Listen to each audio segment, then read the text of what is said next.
having a good holiday. Congress is out for 6 weeks. Don't get back till September 8th. In the meantime, we face a crisis with the Biden-Harris regime trying to jail Trump. Aliens likely able to vote without much pushback. So they need to get back, deal with the government funding measure, and ensure that the government doesn't get any money until the Republic is protected. Call your members of Congress now at 202-225-3121. Hey everyone, Judicial Watch President Tom Fitton here. I'm still ticked about what happened following that video concluding this past week with Congress going AWOL again. I'll talk about that. Plus, on this weekly update here on social media for Judicial Watch, we have exciting news about our lawsuit for Ashli Babbitt's family, her estate, a major legal development, major court hearings on the issue, or a major court hearing on the issue of counting ballots after Election Day, new developments in the Justice Department corruption and dishonesty, as I think it relates now to the prosecution of the mayor of New York City, new Supreme Court briefs on First Amendment rights, and a Minnesota Supreme Court case you're going to want to find out about. The left is up to no good out there in Minnesota as well. So a lot to talk about, and I guess we should just continue talking about the failures of Congress. As that video noted in the beginning, Congress had a continuing resolution that it was planning to pass. Speaker Johnson wanted to extend it into March so there wouldn't be fights about spending issues at the end of the year. Democrats want spending issues at the end of the year, and they didn't want anything attached to it that they generally opposed. And Speaker Johnson thought, in the least, that the CR should have attached to it the SAVE Act, which would protect or better ensure that aliens were not voting, non-citizens were not voting in our elections. It failed. And as a result, Speaker Johnson and the Republican majority in the House then immediately worked with Democrats to pass a continuing resolution to the end of the year, just as Democrats wanted. So it doesn't address alien voting. It doesn't address the lawfare against President Trump. It doesn't address the illegal alien invasion. It doesn't address anything substantively. There's a little bit of extra money for the Secret Service that doesn't deserve any extra money. It already has plenty. But I guess politically that was almost unavoidable given the fact the Secret Service is seemingly incapable of protecting President Trump, and Congress's only response in situations like that typically is to increase the budget of a failing agency. So that's par for the course. So I don't want to overstate the gravity of that sin given the other failures. So Congress passed immediately, as I said, a continuing resolution that funds everything that Republicans in the House say they oppose in the Biden administration and complain about Kamala Harris and Joe Biden moving on. And they could have stopped it, and they chose not to. And now they are, as I noted in the video, they had been on, at least the House had been on, a 6-week vacation. They came back September 8th, and they left on this past Wednesday, which was September 25th, right? Wednesday was the 25th. And they won't be back until after the election. So Congress is gone for the next month. Now you may wonder, well, what are they doing about inflation? Nothing. What are they doing about the invasion? Nothing.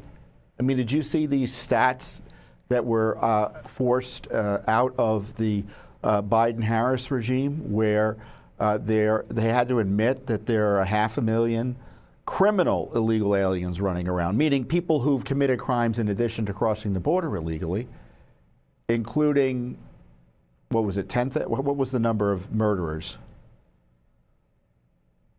I think it was like 10,000 murderers and 15,000 criminals who have been engaged in sexual assault out in the streets, practically speaking, led into this country by the Biden administration. Congress isn't doing anything about it.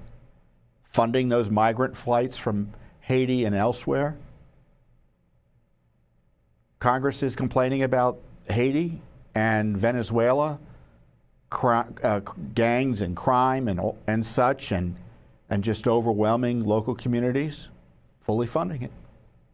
So forgive me for being skeptical of both political parties when it comes to government corruption and abuse, because it's one thing to argue about taxes and such, but I do think core issues related to the functioning of the republic are, especially as it relates to corruption and government wrongdoing, that needs to be front and center, and it rarely is in this city, and it's been shown that with the Republican-controlled House, as I said, passing a blank check for the Biden-Harris regime. And sure enough, Jack Smith this week continues abusing Trump along with Judge Chutkan. He filed some ginormous brief which was outside the ordinary course. Of course, Judge Chutkan let him get away with it, and he wants to publicize large portions of it. It's literally an October surprise. It's a brief that has no, in my view, any legal basis, in the sense that the Supreme Court prior decision on presidential immunity should have killed Jack Smith's investigations and prosecutions. But no, he's not going to be. He has the support of the corrupt Attorney General Garland and the Biden-Harris White House. So that's continuing. Literally this week, Congress funds Jack Smith, and literally the next day, he files a brief that is likely to become public to smear President Trump for daring, in retaliation for daring to dispute the election. All of this happening, it will certainly happen in terms of the public nature of what he did, in terms of the document coming out in whole or in part. It will probably happen almost a month to the day before the election. The October surprise from the Biden-Garland Justice Department. And on top of that, you have the regime and all of its allies out there denigrating Trump, using vicious language against Trump, as the Secret Service gets exposed time and time again as failing to provide basic security measures. There was another hearing earlier this week, or one hearing earlier this week, and it was just more of the same in terms of disclosing further Secret Service failures which have been evident to virtually everyone watching what happened in Butler back on July 13th. And then obviously the more recent assassination attempt. You know, the snipers failed to do what they were supposed to do. I mean, thank God one of them took the guy out, but it was after he was able to get off several shots. Nearly kill Trump, mortally wound someone else, and wound 2 others. And in the meantime, Trump is being targeted with assassination by the Iranians. Even the Biden administration's been forced to admit that. And then it's reported the Biden administration is still denying Trump certain Secret Service protections. He can't do a big rally in Wisconsin. It's been reported first by Susan Crabtree because the Secret Service didn't have the necessary support. Election interference by Biden's Secret Service. It's terribly politicized. And I talked about some of these issues on Fox News. Let's run that. I was on with. I want to begin with a slightly emotional take on what is happening and where we are. This is Melania Trump, the former First Lady. She posted this on X. I want you to listen to this carefully and then get your reaction on the other side. So I'll be quiet. The attempt to end my husband's life was a horrible, distressing experience. Now, the silence around it feels heavy. I can't help but wonder, why didn't law enforcement officials arrest the shooter before the speech? There is definitely more to this story, and we need to uncover the truth. there have been those who have been critical, saying by suggesting that there is more to the story, by even making the idea that we need to uncover something, almost lends itself to, as some critics have suggested, conspiracy theories. But to me, this humanizes this story. This is real life, real people, real families, and I think she makes a very strong point. What do you think? Well, her husband was almost murdered. Yeah. A man was murdered, 2 others severely injured. That's right. The country traumatized. Yeah. And the Secret Service, certainly under President Biden, has a demonstrated record of politicizing its protective decisions. Robert F. Kennedy denied protection and only given protection after Trump was nearly killed. President Trump asked for additional support. It was denied. The Secret Service lied about those denials. Yeah. So these are all fair questions, and here we have this report being issued today, and the title of it should be "Mistakes Were Made," you know, and it's written in the passive voice. Yeah. There's not much accountability in any of it, and much of it is news we already know, right, based on disclosures by local police and what has been before everyone's eyes, that they really blew it. I'm really glad that you said what you said about this idea that, look, there are questions that demand answers, and there's no wrong answer here in terms of asking what happened here, what happened with that, what happened with this. I think she's well within her right. Very quickly, 30 seconds or so left, I want to share this headline. Secret Service, DHS sued over first Trump assassination attempt in a lawsuit filed Thursday. America First Legal, AFL, alleges that the Secret Service and DHS illegally concealed government records related to the attempted assassination in Butler, Pennsylvania on 13 July. According to AFL, the Secret Service said it would not process their expedited public records requests because there was no threat to the life or safety of anyone, and that there was no urgency to grant their request. I know 30 seconds is not nearly enough time to get you to take a full swing at this, but I just had to get your thoughts about that. Well, it is an emergency, obviously. Indeed. Obviously, they condemn themselves by making that statement. We sued 2 weeks ago for documents. Yeah. Give us documents about your denials of security to Trump. They're making up every reason under the sun to stonewall all investigators, not just in Florida, but in Congress and Judicial Watch.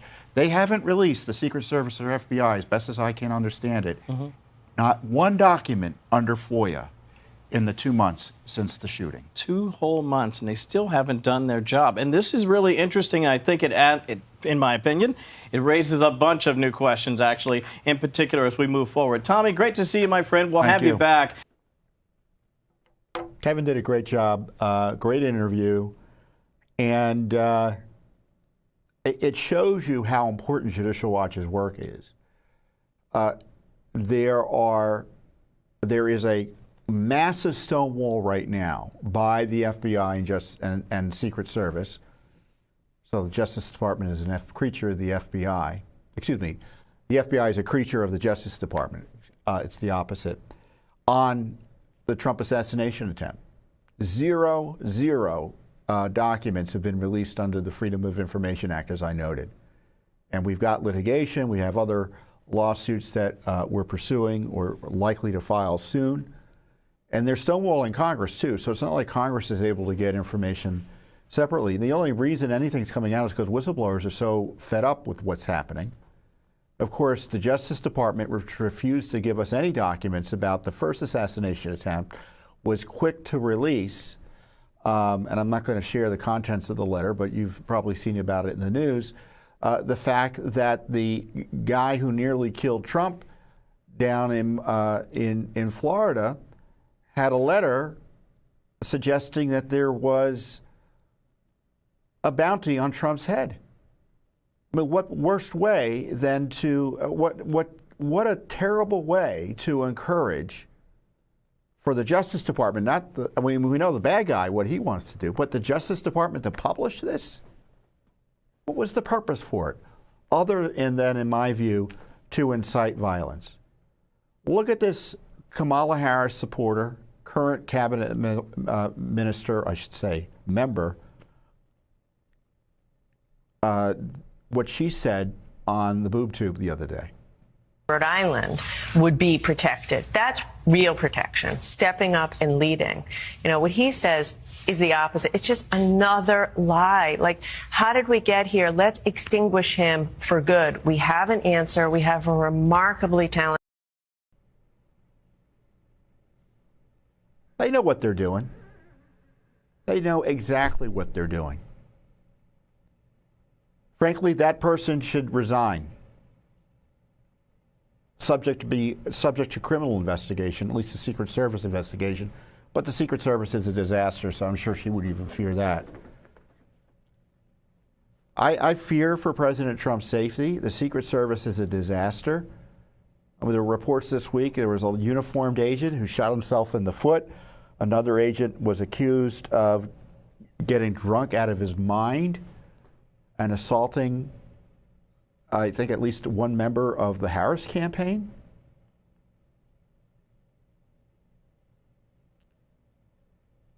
Some of the basics weren't done up in Butler that are just astonishing to hear about when you go back and look at some of the additional details out of this congressional hearing. I mean, basic security 101 in terms of coordination and cooperation between multiple agencies. And as I said, and then Trump is now still being denied full Secret Service protection.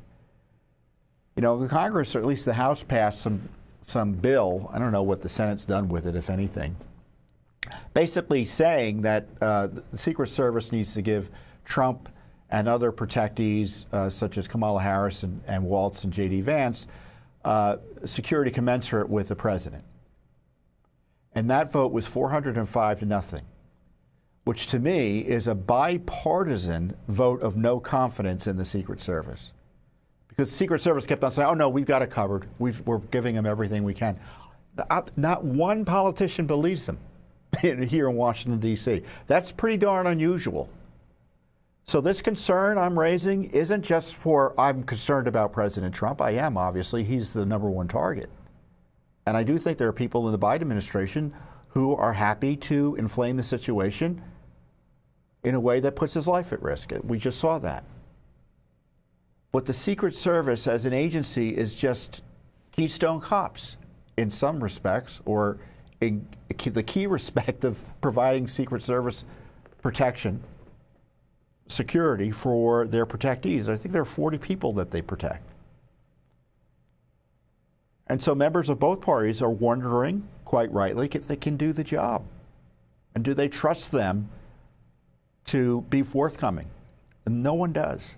No one does. So for the first time in a long time, the Secret Service really has few defenders in this town.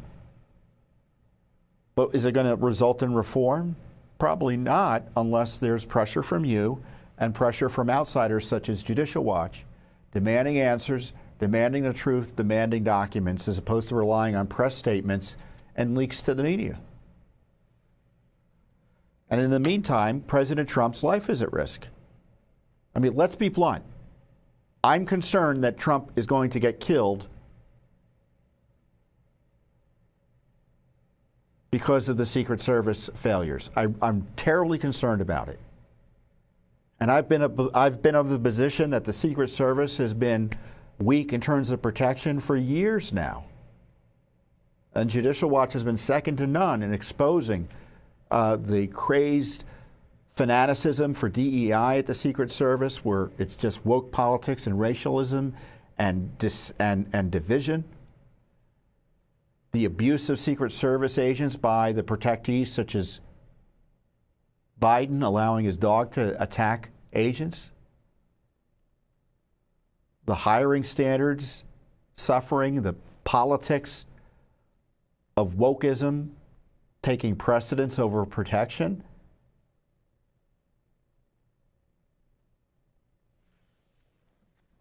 And lives are being put at risk. And Trump was nearly killed. You saw that Melania is upset about it, and she's right to be, Melania Trump. And so Judicial Watch, we ain't going to move on. We are not going to move on from this.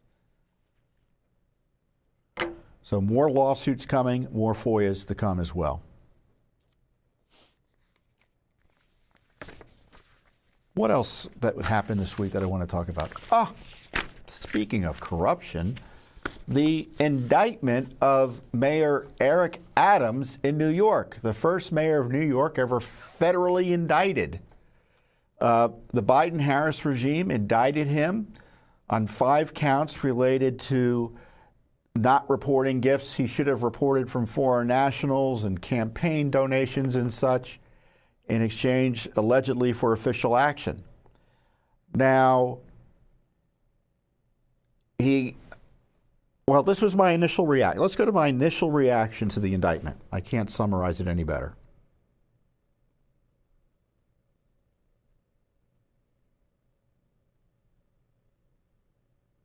Do we have it? Everyone, compare and contrast the Biden-Harris regime indictment of New York City Mayor Eric Adams for essentially being on the payroll of a foreign government with the refusal of the Biden-Harris regime to prosecute, let alone seriously investigate, the overwhelming evidence of Hunter and Joe Biden being on the payrolls essentially of multiple foreign governments. This stinks to high heaven, frankly. It stinks to high heaven, doesn't it? Especially in light of the way that Joe and Hunter has been treated, or have been treated. Investigations subverted, obstructed, prosecutions narrowly focused to protect them for being held accountable for the overwhelming evidence that they were on the payrolls of Russia and China and Burisma and who knows who else. I mean, bribery straight up. And they go after the Democratic mayor of New York, who is an enemy of progressives, who has criticized the Biden administration.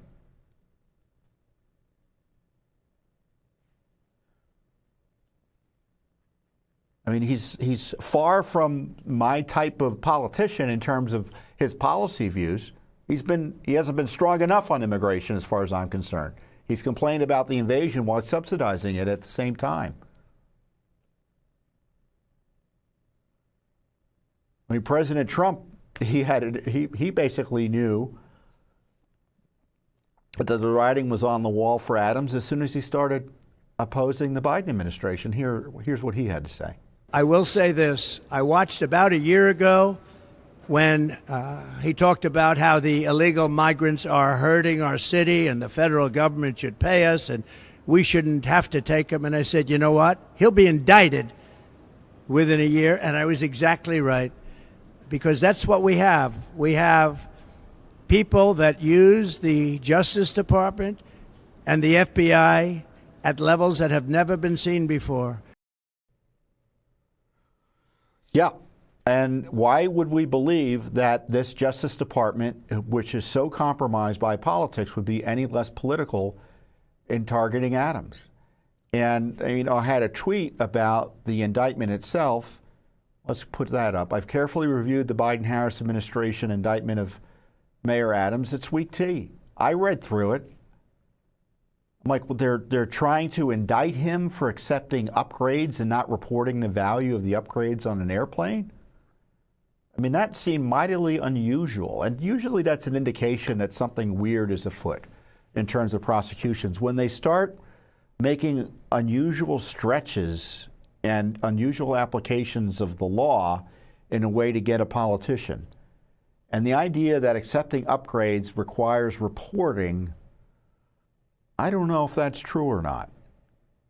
And his lawyer kind of reacted the same way that I did initially. Adam's lawyer had a little presser earlier today or yesterday.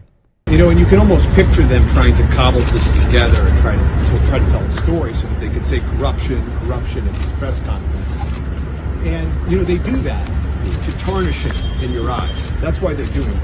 But when you actually look at this, if you just take a second and step back and look at this. Look at the flights. That's what they want to talk about.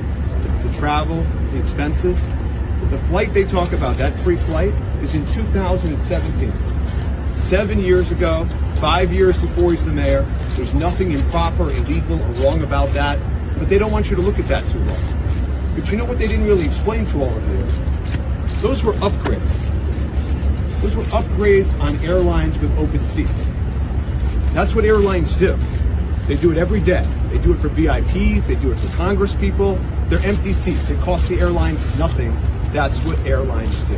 And so that's what they want to talk about because they want to tarnish him. They want to tarnish him in your eyes. He's not taking in the money. There's no email or text message. Yeah, I mean, so you get the point. It's a pretty unusual indictment. And this is not to say that I think Adams is, quote, innocent of wrongdoing on any particular matter. It's to say I don't trust this Justice Department to fairly administer justice and make these prosecutions in a way that are free from improper politics and the taint of corruption and improper purposes. I mean, as I said, Adams is a target of the left. And so what better way to motivate the left in the month before the election than to prosecute one of their targets in the month before the election? Immigration is something that the Democrats and the left have been weak on because of the invasion. And what better way to send a signal to Democrats who may say, well, you know, I don't necessarily agree with everything the Biden administration's done here, than to prosecute the most famous person who's done it in the last few years. So this was a signal to the left, we got your back. This was a signal to Democrats, don't get out of line, otherwise we'll put you in jail. There's not an honest thing this Justice Department does when it comes to prosecuting politicians of the nature and level of Adams. Any more than they treat Trump fairly, do I think they're treating Adams fairly. And again, I think Trump didn't do anything even worth investigating. But in the least, you know, with Adams, it's selective prosecution. Biden is protected while one of his top critics in the party, at least on a key policy issue, and by implication Harris's top critics, is targeted with an unprecedented prosecution in the month before an election. And, you know, doing it the month before an election is necessarily election interference. There was no rush for this. A, it could have been filed long ago, or B, it could have been filed a month or two from now after the election. So doing it a month before the election, pure politics. Go ahead and read the indictment. You'll find that it's pretty weak as well. And it's written by people who have access to evidence and such, can make a powerful case, and they don't make a powerful case. They really don't.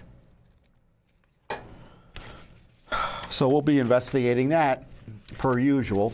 Justice Department is always doing something that we have to investigate.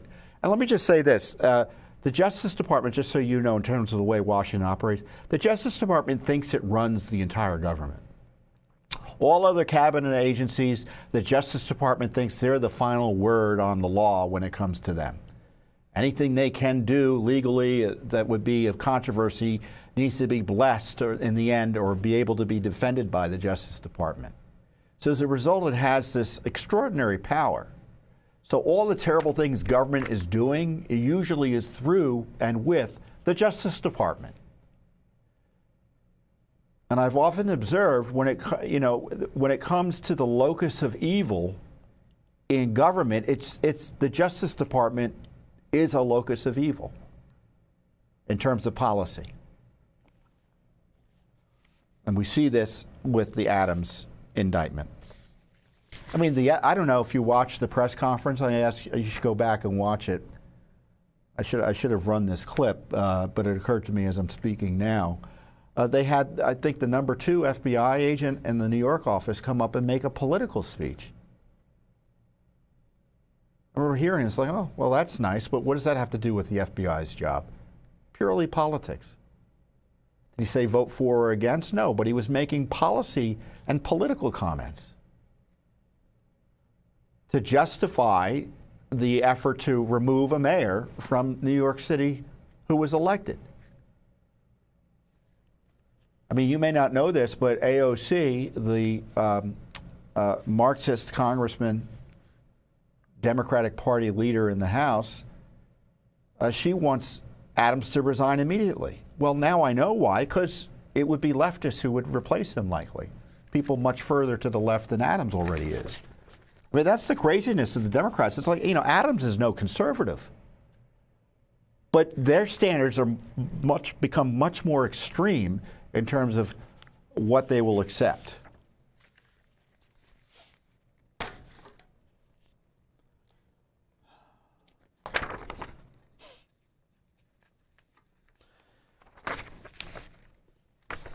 So one of the worst scandals, I know there are so many, the last few years was the lack of accountability for the death of Ashli Babbitt, the only official homicide victim on 9/11. Excuse me, on January 6th. The left thinks it's 9/11. It was January 6th. There's a nice photo of Ashli. She was killed by Lieutenant Byrd, U.S. Capitol Hill police lieutenant at the time. There's her husband Aaron with her. Shot for no reason. No good reason. I mean, he has an explanation, which is wanting. As we demonstrate in the lawsuit we filed for Ashli Babbitt, her estate and her family, $30 million wrongful death action. And here's the video of her being unlawfully killed, in our view, by the Capitol Hill police officer, Lieutenant Byrd.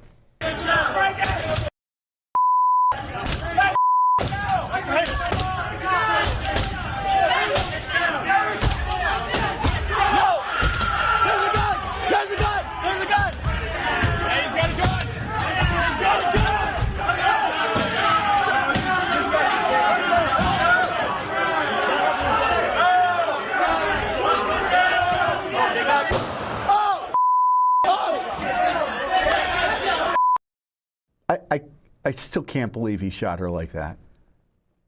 Lunacy. Shooting into a crowd. Police officers were behind them. Other civilians were there, and just shot into a crowd, and there was no accountability for it. He didn't cooperate, Judicial Watch uncovered. And of course, he was protected by the powers that be. He was able to he was put up in general's quarters at a hotel on Andrews Air Force Base, Joint Base Andrews, for 6 months. We didn't even know his name until almost, I think it was not until the fall of 2021. What other police officer involved in a shooting like that would be able to mask themselves that way? What a cover-up. DOJ did nothing, Capitol Police did nothing, Congress did nothing. And so once again, it's up to Judicial Watch. We worked with their family, did a comprehensive investigation, and filed this $30 million lawsuit. And this week, or last week actually, a federal court here in the District of Columbia set a trial date for the lawsuit. It's been officially set for July 20th, 2026. And in the meantime, Judicial Watch will conduct discovery, and discovery means essentially gathering evidence, right? Our lawyers will be getting documents, other information from the government and witnesses, and testimony from government witnesses and such. And that's going to be a massive undertaking by Judicial Watch's legal team. But this is a massive issue. It's a massive lawsuit.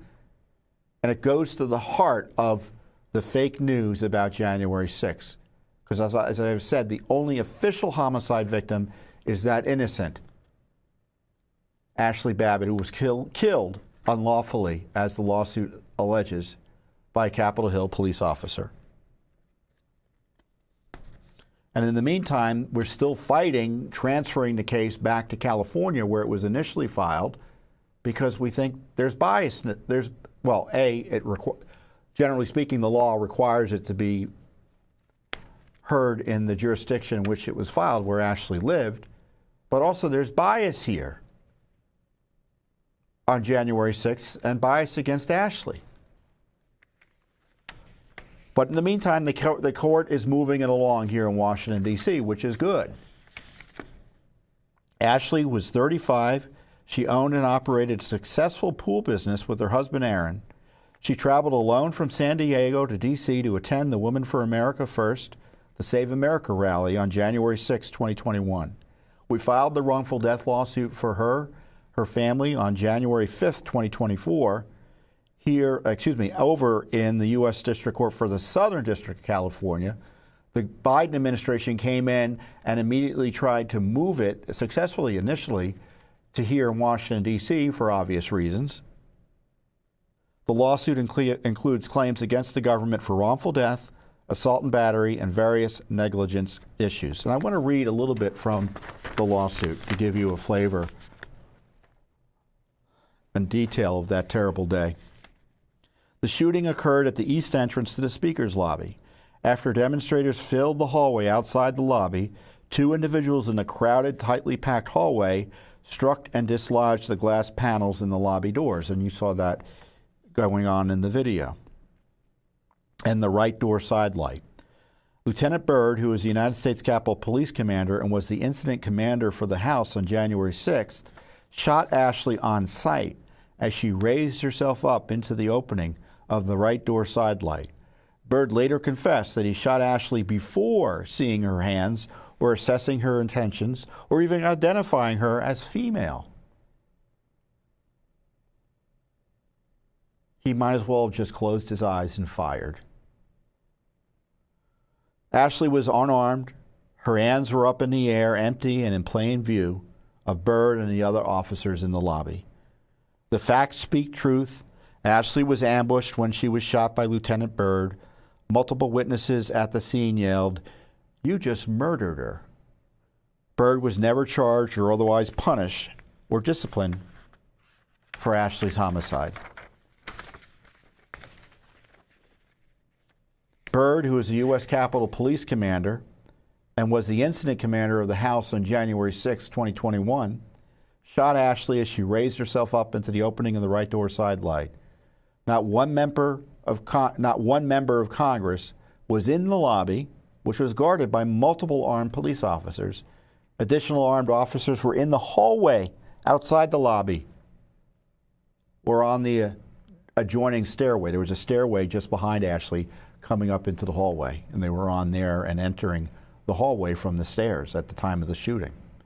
Ashli could not have seen Byrd, who was positioned far to Ashli's left and on the opposite side of the doors, near an opening to the retiring room, a distance of approximately 15 feet at an angle of approximately 160 degrees.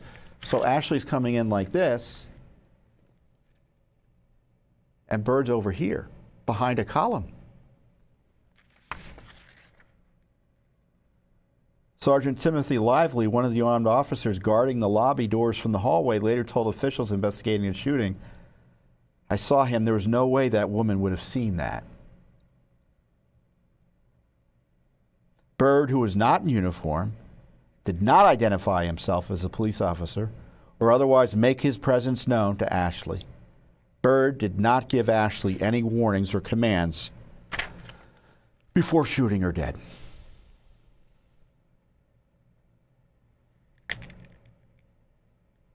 Ashli's family is relieved the case is moving forward to trial. And of course, moving forward generally on all fronts. They seek justice and accountability for Ashli's violent and lawless death at the hands of U.S. Capitol Police Lieutenant Byrd.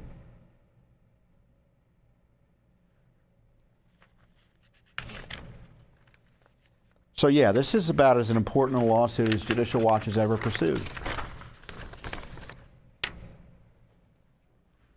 And you know why.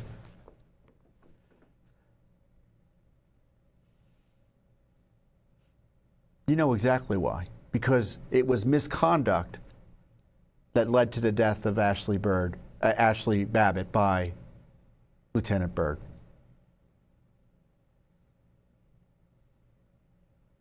In this case, we've already shown alleged in our materials that, Byrd was a disaster in terms of competence as a police officer. A disaster. So this case is important. and it's important for the future of the country that it proceed. And whenever the trial comes, we're going to be prepared to try to obtain justice for Ashli Babbitt. And we do it with your support. I encourage you to support our work in this regard. Go to judicialwatch.org. And if you like what we're doing for Ashli or any of our other cases to ensure that the government is held fully accountable to the rule of law and the American people know what they're up to, then I encourage you to support our work at judicialwatch.org. Well, actually, that's a good segue, because another way to support our work is to buy our new book, my new book, Rights and Freedoms in Peril. Here it is. You got a copy. It's out. Well, it's not. Let me put it out here. It's not really out. It comes out on October 15th, but you can purchase it now. Scan the QR code, go to Judicial Watch Book, go to Amazon, Barnes & Noble, etc., wherever you purchase your favorite books. Rights and Freedoms in Peril, Investigative Report on the Left's Attack on America. And I'll read you a little part from the introduction. It's on the back of the book. My colleagues at Judicial Watch made it our life's work to figure out where the secrets are and to painstakingly ferret them out with requests for information and lawsuits where necessary.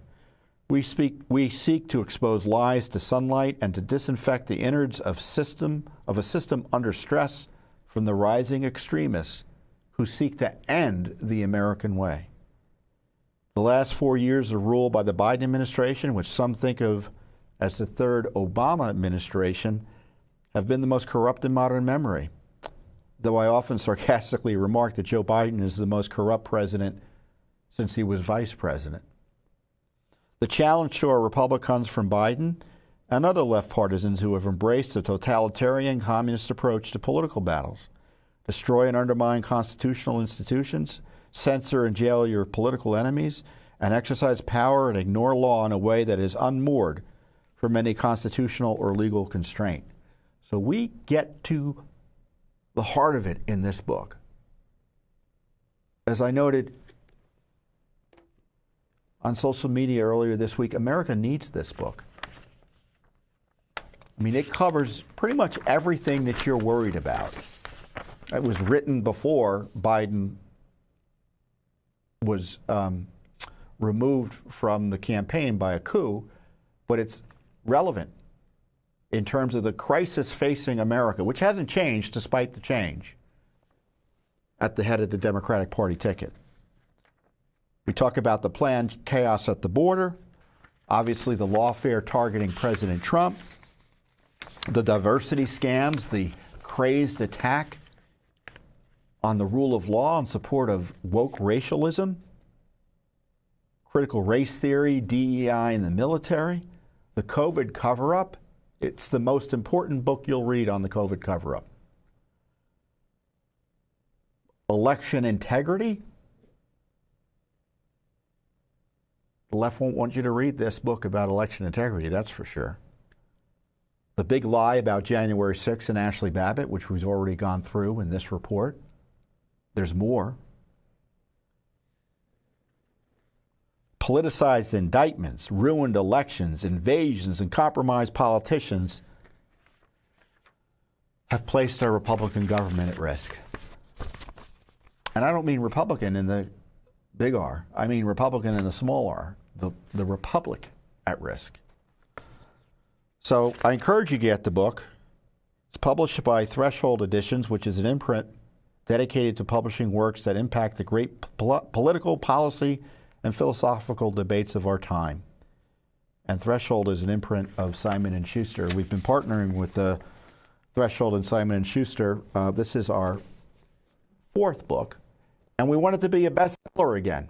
And the way to make it a bestseller is for you to go online right now and purchase it. Set it and forget it. Make the purchase, support Judicial Watch, and educate yourself. And I tell you, once you get one, you're going to get more than one for your friends and family, your children and grandchildren, to educate them. It's a great read, and it's your guidebook to the current crisis, really, the current crisis.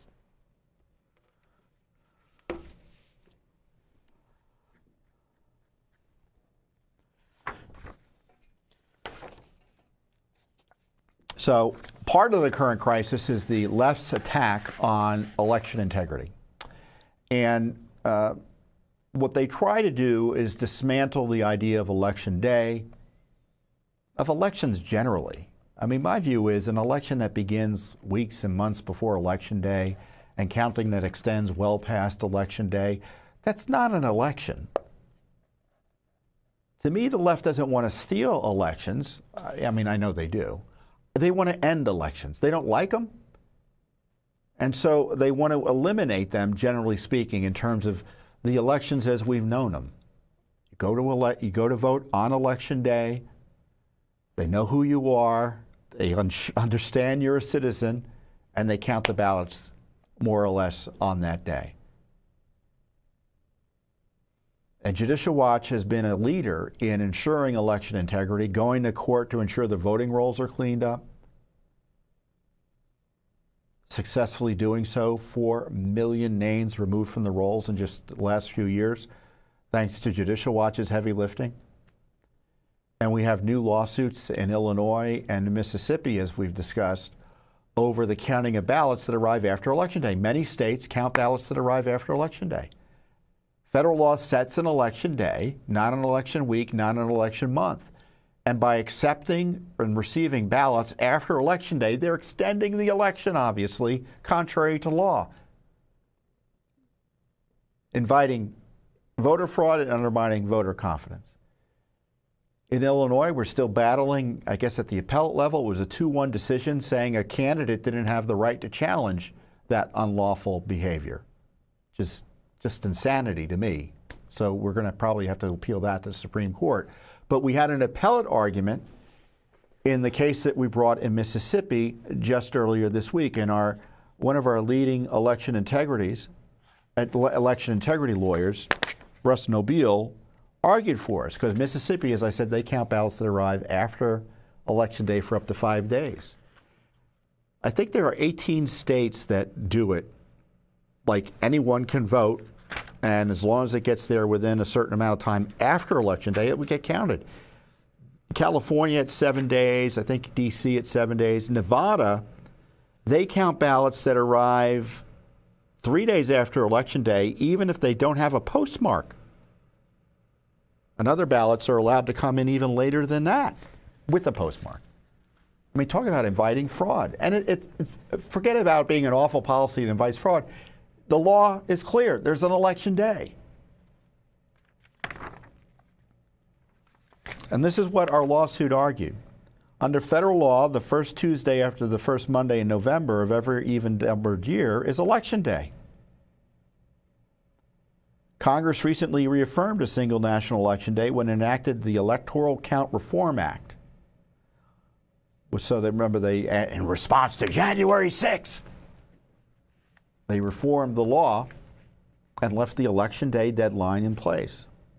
Under the recent congressional amendments, no extension of Election Day shall be allowed unless there are force majeure events that are extraordinary and catastrophic that justify extension. Something like a hurricane hitting your state, maybe? That's what we mean by force majeure events. Despite Congress's unambiguous and long-standing statement regarding the single and uniform national election day, Mississippi extended Election Day by allowing 5 additional days after Election Day for receipt of absentee ballots. And I talked about the issue generally in this video from a few months ago, but it's still pretty on point. Let's run it. Hey everyone, Judicial Watch President Tom Fitton here with some big news. We have a civil rights lawsuit for Mississippi voters who object to that state's counting ballots for up to 5 days that arrive, absentee ballots, after an election. Federal law allows for an election day, not an election week. We also have a lawsuit in Illinois where they count ballots that arrive for up to 14 days after an election, even without a valid postmark. I tell you, counting ballots after Election Day is a great way to invite fraud. It undermines confidence in the elections. Plus, it's downright illegal. And as we note in the lawsuit, counting untimely, illegal, and invalid votes, such as those received in violation of federal law, substantially increases the pool of total votes cast and dilutes the weight of votes cast by plaintiffs' members representing the Libertarian Party, and others in support of plaintiffs' federal nominees. So unlawful votes ruin valid votes, potentially negate them. 1.7% of the votes cast in Mississippi were received after Election Day. That's not right.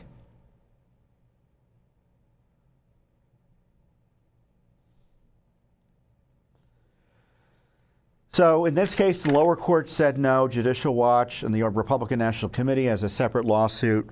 You know, they liked it looks like to me they liked our idea and filed their own lawsuit, which is fine. More power. We invite folks to enforce the rule of law any way they can under the law. Of course, on the other side are leftist groups fighting us, no matter what we do. And the lower court ruled against us on the merits, which means that they said, "Oh no, Congress didn't set this rule in place." I'm not sure what the rule is then. If you can receive ballots for up to 5 days after Election Day, why can't you receive ballots for up to 30 days after Election Day, or 60 days, or 90 days? Or well into the next Congress, if it's a member of Congress, well into the next Congress. Obviously, it's Election Day.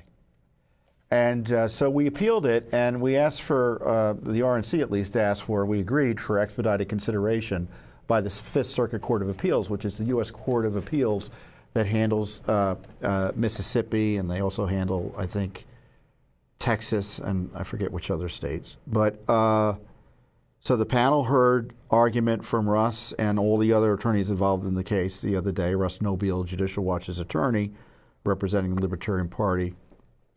And here are some clips from the oral argument of Judicial Watch's lawyer Russ doing the heavy lifting for cleaner elections.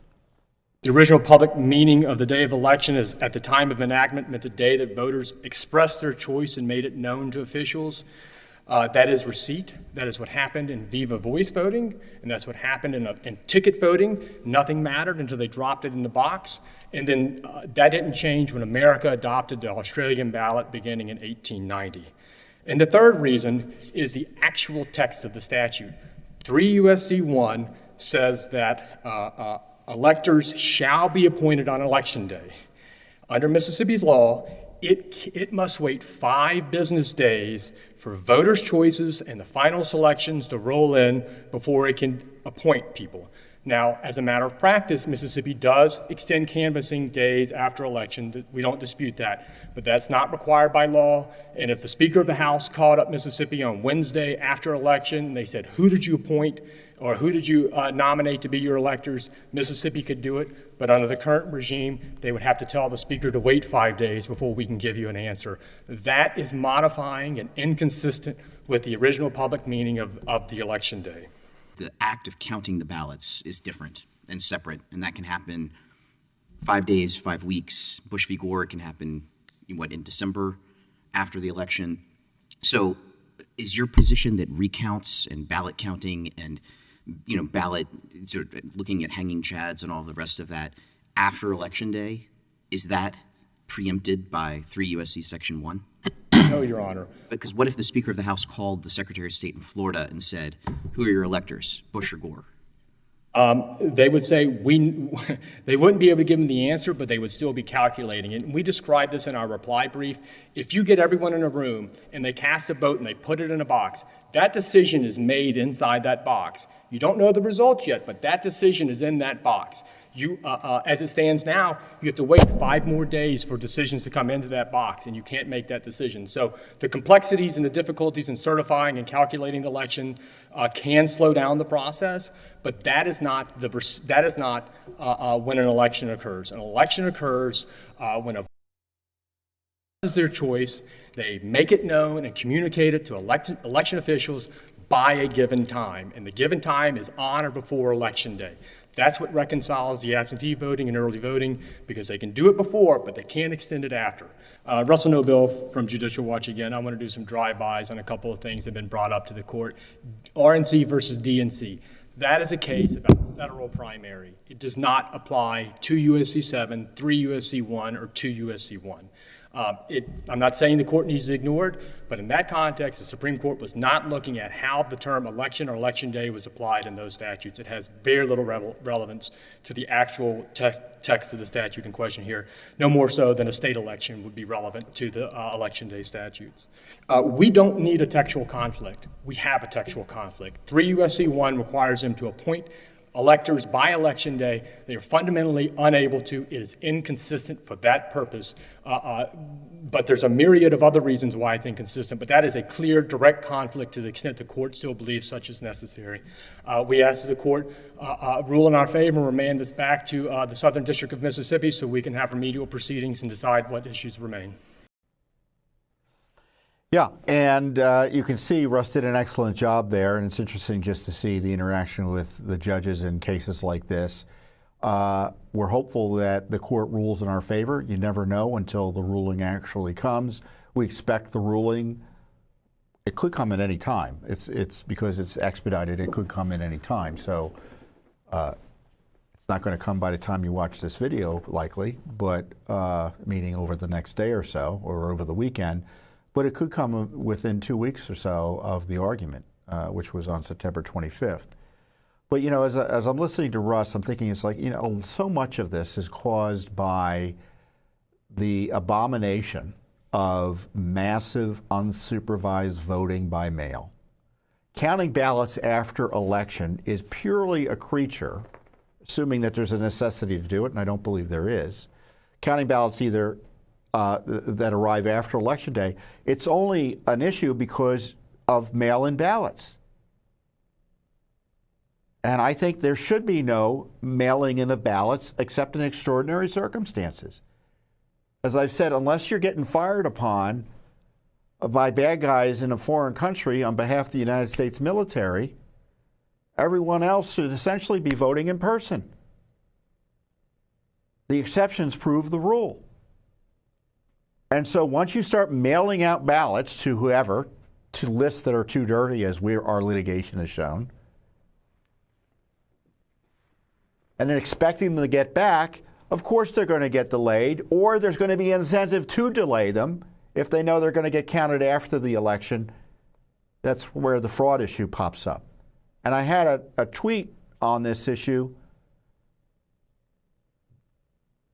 where I talked about unsupervised voting in reference to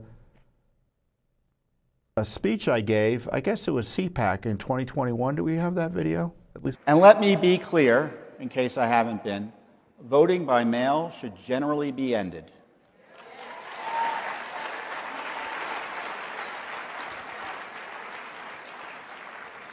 Vote by mail makes it nearly impossible to detect or even to pretend to prevent fraud. This security gap undermines confidence in the elections. You know, unless you're putting your life on the line in Afghanistan or have some other emergency reason, the law should require you to vote in person.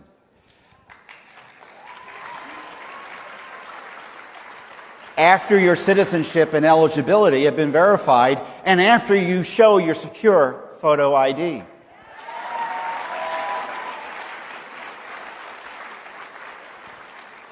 And no ballot harvesting. None. I agree with that man. Security gap. Think about that. There's a security gap with mailed-in ballots.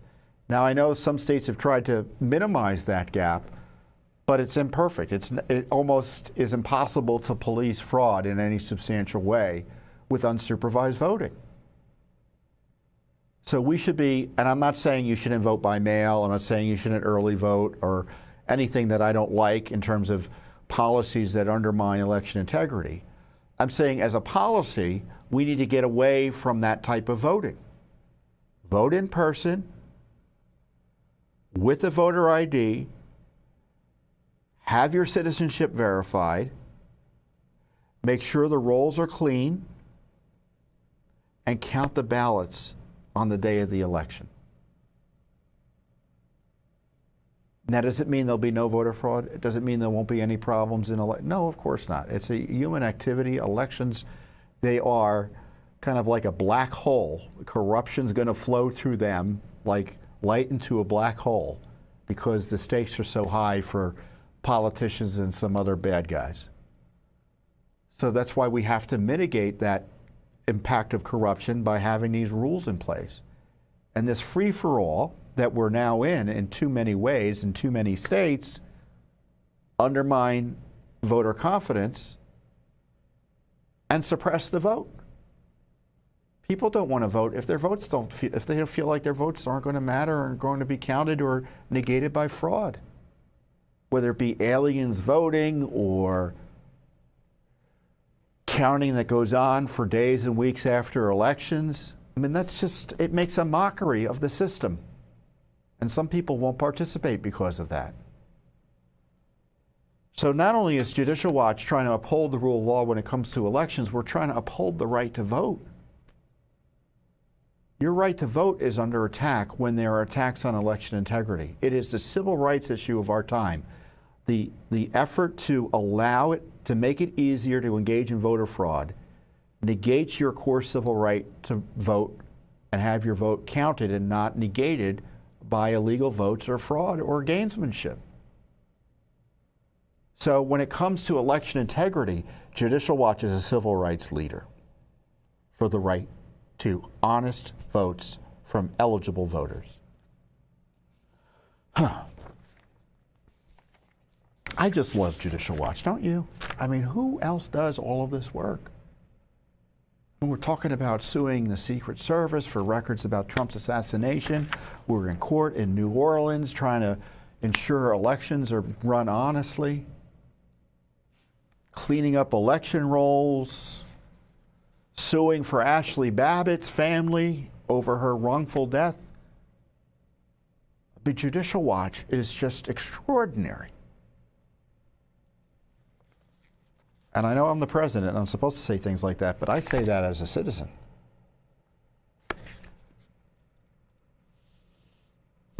And in more extraordinary work by Judicial Watch, we just petitioned the Supreme Court on behalf of a school teacher who was fired for daring to post conservative social media posts months before she was hired.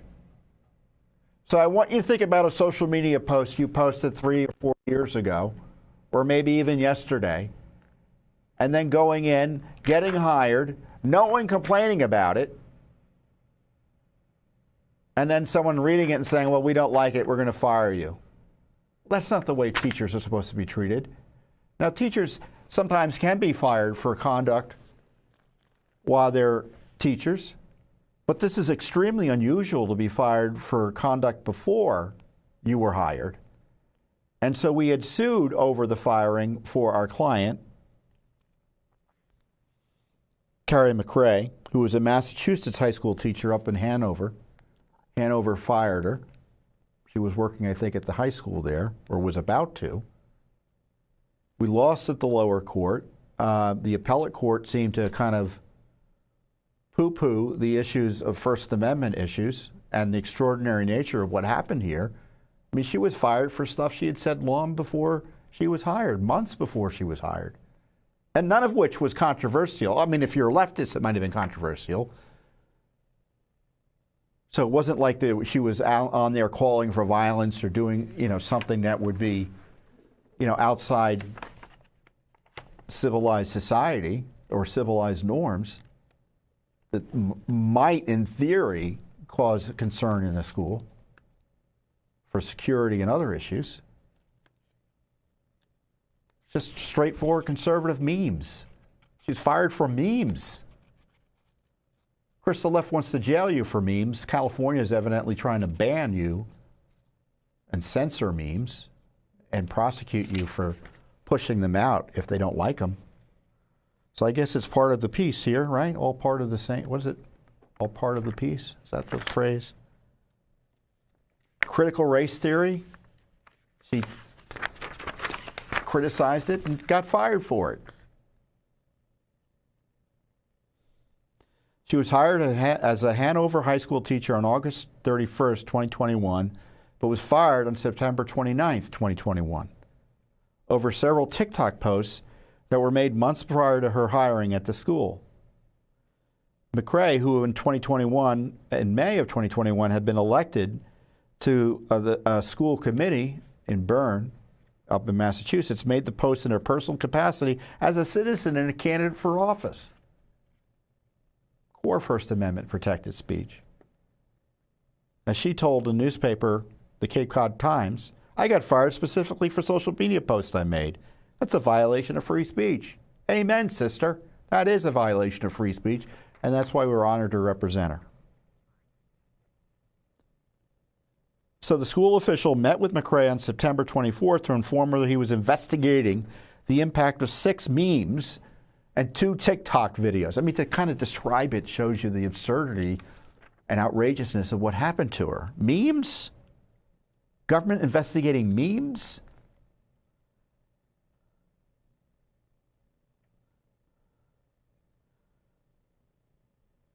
This is the video that she was investigating. This is what she said on the video. I'm going to read it to you. Let me know if you think it's offensive. Should result in her being hired and then fired, or should result in her being fired after being hired to teach high school students. So pretty much the reason I ran for school board and the reason I'm taking on this responsibility is to ensure that students, at least in our town, are not being taught critical race theory.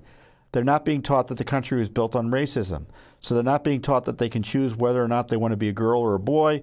It's one thing to include, it's one thing to be inclusive. And it's one thing to educate everybody about everything. It's completely another thing to push your agenda. And with me on the school board, that won't happen in our town. What's wrong with that?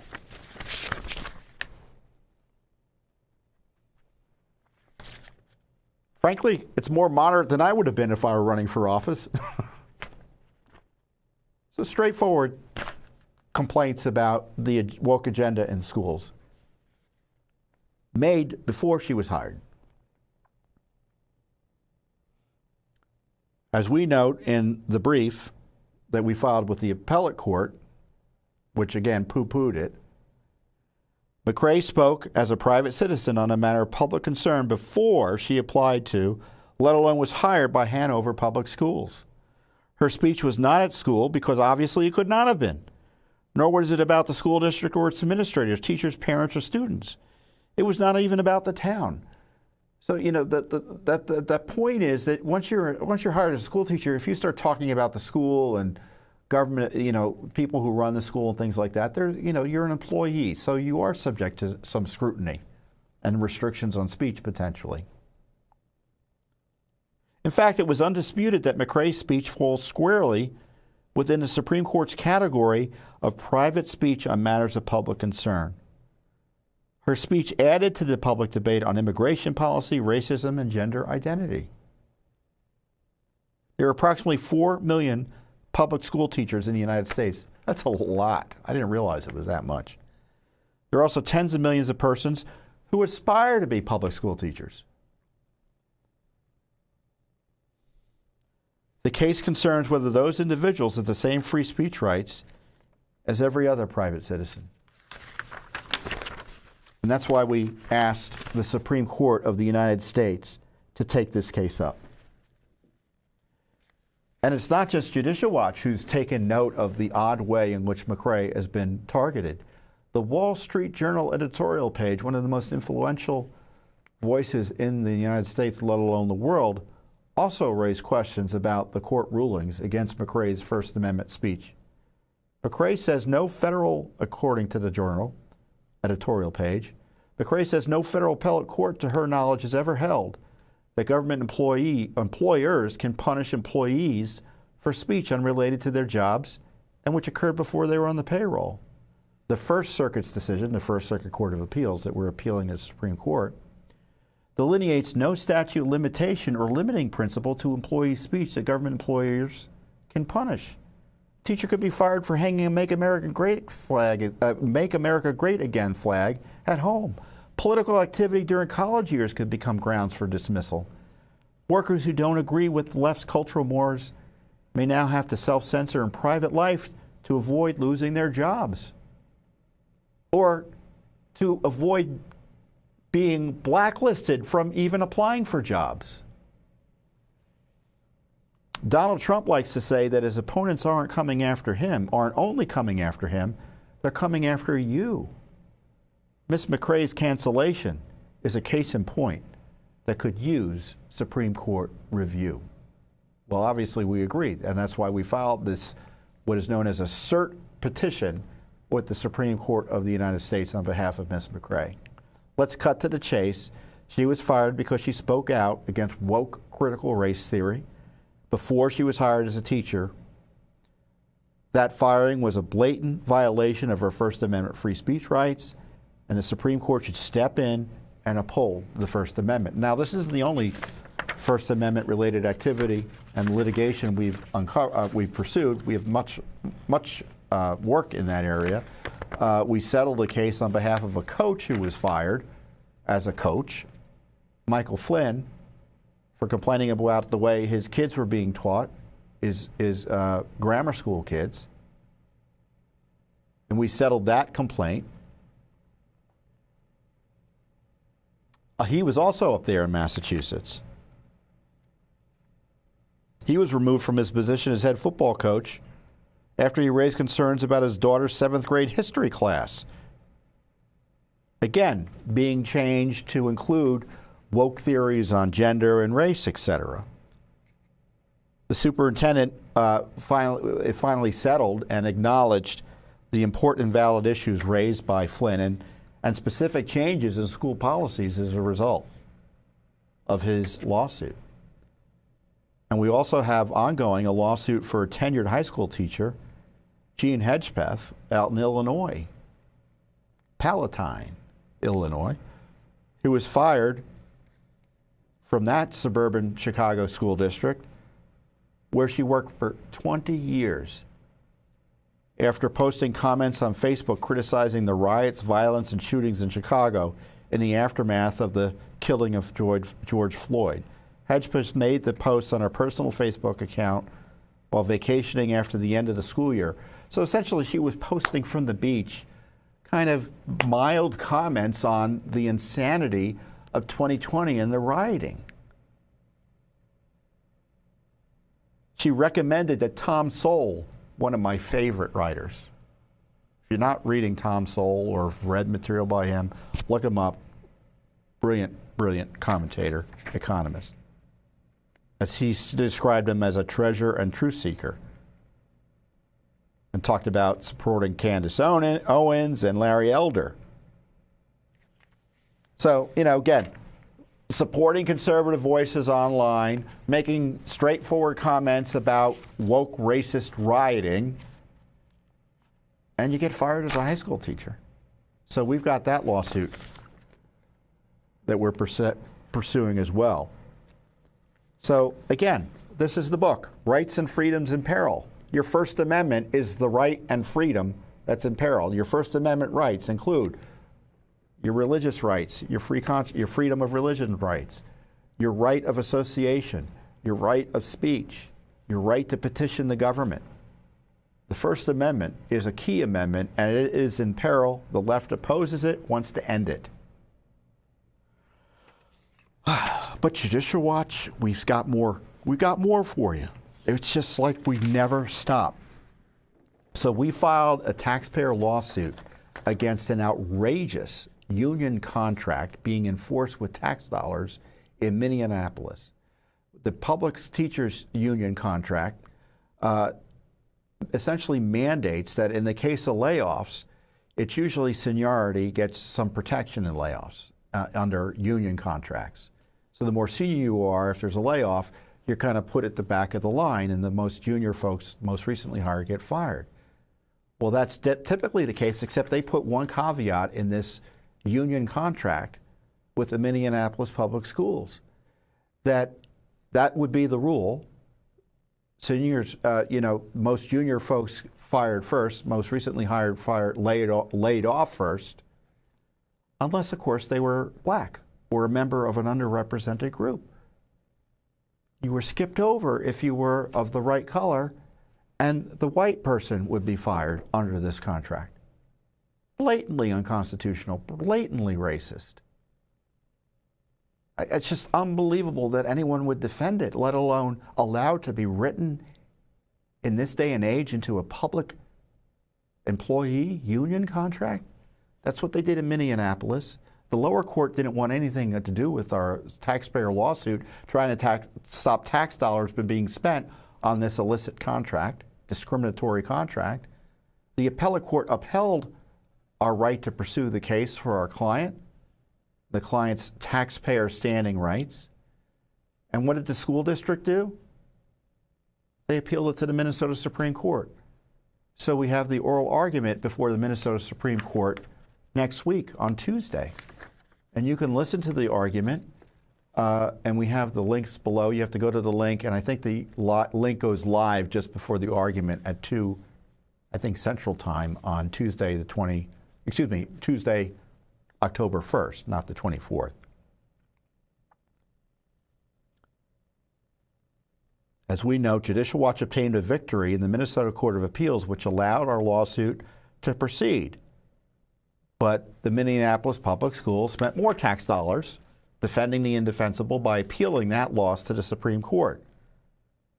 We filed the lawsuit in August 2022 against the Minneapolis Public Schools for violating the equal protection guarantee of the Minnesota Constitution. The public schools, supported by the teachers and public employee unions, assert that Minnesota's taxpayers don't have the right to challenge the illegal spending and taxpayer money by government officials for this discriminatory contract. As we note in our brief, Minneapolis's public schools and its amici spill a lot of ink complaining that a complete stranger has sued to prevent the public school system from carrying out an unconstitutional provision of a contract between it and its teachers. The taxpayer, however, our client, is no stranger. She's a Minneapolis taxpayer, and the court, since at least 1877, has recognized taxpayers as proper parties to bring such actions in courts in Minnesota. The taxpayer could not have brought a more straightforward case. She alleges that she lives in Minneapolis, pays property tax on the home she's owned since 2017. She also alleges that Minneapolis Public Schools is funded in part by her tax dollars. In addition, she alleges that the schools spend the tax dollars to carry out the various provisions of its contract with the teachers union, and that one of those provisions violates the Minnesota Constitution, which means it's unlawful expense tied to her tax dollars. The contract provides preference, protections, and privileges for teachers of certain races and ethnicities under a section entitled Article 15, Protections for Educators of Color. There's no similar provision covering educators who are not of color. Under the contract, teachers of color are exempt from defendants' seniority-based layoffs and reassignments, which means when layoffs or reassignments occur, the next senior teacher who is not of color would be laid off or reassigned. In addition, the contract mandates that defendants reinstate teachers of color over more senior teachers who are not of color. Does it get any simpler than that? You can't discriminate on the basis of race. What's so hard about it? The left has abandoned that principle. This was a core issue for the teachers union, by the way. I think they went on strike, and this was a key provision they wanted, and they got it. So our Michael Bekesha, who is the senior attorney for Judicial Watch, will be out in Minnesota arguing on Judicial Watch's behalf before the Supreme Court there in St. Paul. And we're represented also and are assisted in the lawsuit. Excuse me, we're not represented. Our client is also being represented by the excellent lawyer Daniel Rosen, Daniel N. Rosen, out in Minnesota as well, so we appreciate Mr. Rosen's help. This is a woke, racially discriminatory contract. Not one tax dollar should be spent on it. Not one tax dollar. So we're winning the case. We just have to defend the win before the Supreme Court. So wish Michael luck, and again, pray for wisdom and discernment for the courts. So a lot going on here at Judicial Watch. We're trying to defend the Republic, and we do it with your support. We appreciate it. And there's a lot more to be done. And believe it or not, I've got a ton of other things to be talking about, and I'll get to them next week. But in the meantime, your Judicial Watch will defend you, the citizen, you, the taxpayer, against the predations of the left and the corrupt politicians who want to undermine our republic and deny you your core constitutional civil rights and, as importantly, your right to know what the government's up to. Thank you, and I'll see you here next time on the Judicial Watch Weekly Update. Thanks for watching. Don't forget to hit that subscribe button and like our video down below.